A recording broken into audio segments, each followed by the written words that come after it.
berbuat jahat atau berbuat curang dalam hidupnya. Maksudnya adalah orang tersebut menganggap bahwa tindakan yang dilakukan itu bukanlah perbuatan yang salah. Tidak merasa bersalah, dengan masalahnya tidak merasa bersalah, tidak mengatakan bahwa apa yang dilakukan itu salah ketika melakukan sesuatu yang jahat dalam hidupnya. Maka dalam bacaan pertama hari ini dalam 2 Yesaya kita mendengarkan bahwa Allah berkenan kepada orang yang bertobat. Allah sangat berkenan kepada orang-orang fasik yang menyadari akan segala kesalahan dan kekurangannya. Pertanyaan kita adalah, siapa sih orang fasik itu? Orang fasik adalah orang yang hidup atau orang yang cenderung hidup dalam ketidaktaatan dan menolak firman Tuhan dalam hidup mereka. Dan orang-orang yang disebut orang fasik adalah orang-orang yang berbuat dosa dan berbuat dosa tetapi tidak menyesal atas perbuatan dosa yang dilakukannya. Itu orang fasik. Karena dia merasa dia dalam itu adalah sesuatu yang tidak salah bagi mereka. Orang fasik adalah orang yang selalu hidup dalam kemunafikan dan hati mereka adalah hati yang munafik. Maka dengan demikian Tuhan melalui bacaan pertama hari ini menegaskan kepada kita sekalian bahwa Tuhan lebih berkenan bukan pada kematian mereka, tetapi justru pada pertobatan dan perubahan hati mereka untuk kembali kepada Allah. Dalam Injil hari ini kita mendengarkan bagaimana bacaan Injil Matius sangat tegas dan keras kritik terhadap orang-orang Farisi dan ahli Taurat. Ya, padahal kita tahu bersama bahwa orang-orang Farisi, ahli Taurat adalah orang-orang yang dikenal sangat taat terhadap hukum Taurat.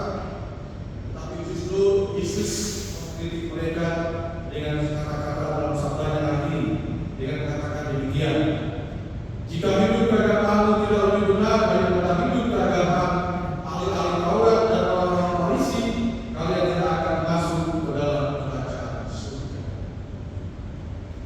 Kalau dibandingkan, saya katakan orang Farisi dan orang ahli Taurat adalah orang perhatian yang tidak taat terhadap hukum Taurat, bahkan sangat takut menjalankan itu.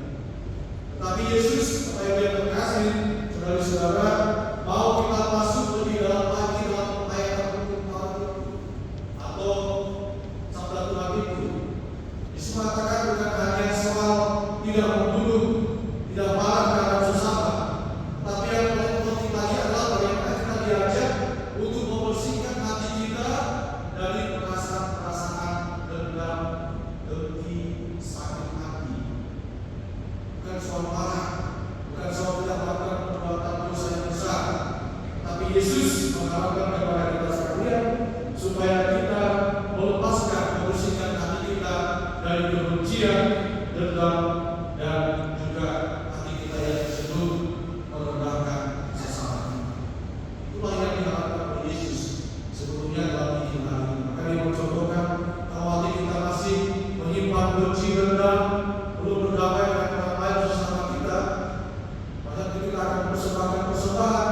Kita harus meletakkan persembahan itu dan berdamai terlebih dahulu dengan orang-orang yang mungkin kita masih melukai dan menyakiti hati mereka.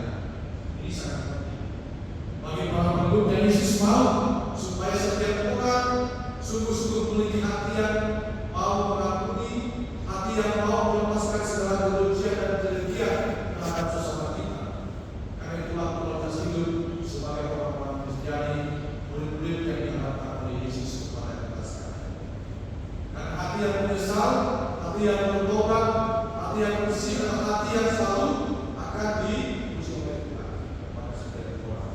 Maka Bapak Ibu terkasih, mari kita pada masa Prapaskah ini berjuang dari hari ke hari, bertobat, melepaskan hidup dan perbuatan kita yang bertentangan dengan kehendak Allah.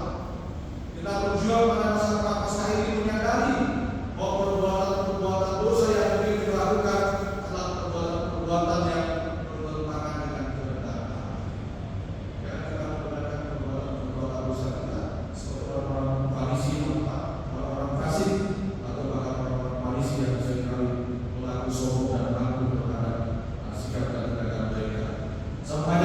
sekalian,